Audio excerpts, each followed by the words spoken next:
Young and the Restless 50th Anniversary. Cast reveals favorite fan moments, guest stars and more exclusive. Hey, Young and the Restless is turning 50 years old. And in honor of the special occasion, Entertainment Tonight and CBS present the Young and the Restless 50th Anniversary celebration, a special honoring the iconic soap opera airing March 27. Ed spoke with the soap opera's stars on the 50th anniversary red carpet earlier this month, and they all reflected on the Young and the Restless staying power, looking back on some of the most memorable moments and unforgettable guest stars. Janice Lind admitted that she gets goosebumps thinking about the show celebrating its 50th year, saying, "I've said it before, it's surreal because we weren't sure we would last for 1 year during Watergate. That's how long ago it was, in 1973. And it's absolutely thrilling. I think it's fabulous. Thank you to Lee Philip Bell and Bill William J. Bell for creating it." The actress added that as a former concert pianist, working on the soap put me on the international map in a way I wasn't before, and that she became the world's sweetheart for a few years. Looking back on her time on the series, she revealed that the love story between Brad and Leslie was her favorite. "We were the original super couple of daytime and I had a mental breakdown and Bill Bell really wrote it," she recalled. "I did a lot of research for it and was in a locked ward at UCLA for research, and it helped a lot of people in the audience who had psychiatric problems to be able to get resources. So I loved that it was a great story to play, but it also helped the audience before it was a popular thing to talk about." Cameron Grimes echoed the sentiment, sharing that as an actress who recently celebrated her 25th anniversary on the show and having played two different characters, "If you would have asked me back then if I would be here celebrating the 50th anniversary of the show, I would have told you that you were crazy. But dreams do come true. I mean, this show is home and I can't think of a better place to be," she added. "There is this connectivity that happens when you're in somebody's home every single day, and when you have a show that you could almost hand down generationally. It creates this bond that you have with your audience that is so rare. And I've always said that soap operas have their thumb on the pulse of society and what's happening and what's going on, and that can be really cathartic for people to watch. So I think all of that brings this beautiful symbiosis of us and what we do and our audience. Without the fans, we wouldn't be here.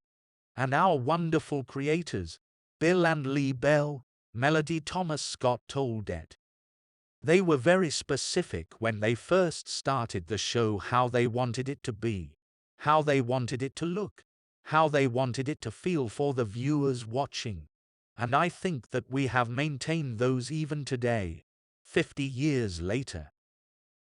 I think at this point a lot of people have basically grown up with us, and I think they love to continue to come back and see emotionally rich, socially relevant storylines," Tracy Bregman added. Kimberlyn Brown noted how, during a time in media where daytime TV can find itself losing audiences to reality shows, the success of the Young and the Restless is to be respected. "It's lovely that there are a few strong ones that remained, and to be part of one of those is exciting to me," she said. Brown attributed the show's success to its ability to provide viewers with an escape, saying, "They really do want to know that there are other people with the same problems that they have. That there are people going through struggles and achieving great successes, and I think if it's something that they can relate to in life and maybe use it as a way to escape, that's a meaningful thing to people." Breton James shared an experience that proves Brown's theory correct. The actor shared how, during a period when his character experienced deafness, he was approached by a fan who was deaf. They came up to the table and just dropped a note down and walked off. They didn't say anything, he recalled. I read it and they shared that they've been watching the show for years and just how moved they were by my performance, and they thought that it was believable. And that meant the world to me more than any award or anything like that, to portray something like losing a sense and having someone that's actually experienced it think that I was doing a decent job. That is everything. With such a long legacy of presenting real-life experiences, and some extraordinary ones, to the cast of The Young and the Restless is always evolving. But some of the show's stars have famous faces they would love to see appear on the program, as well as a few that they are eager to see come back.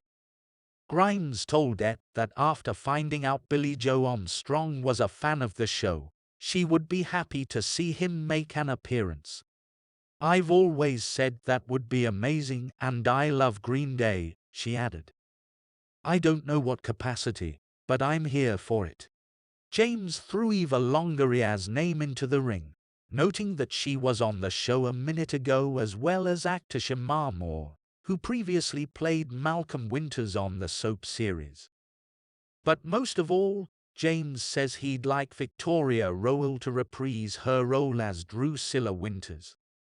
I want my mom to come back. That's my number one, he admitted. CBS presents The Young and the Restless 50th Anniversary Celebration, an Entertainment Tonight special, will premiere Monday, March 27th at 8 p.m. ET on the CBS television network, and will be available to stream live and on demand on Paramount+.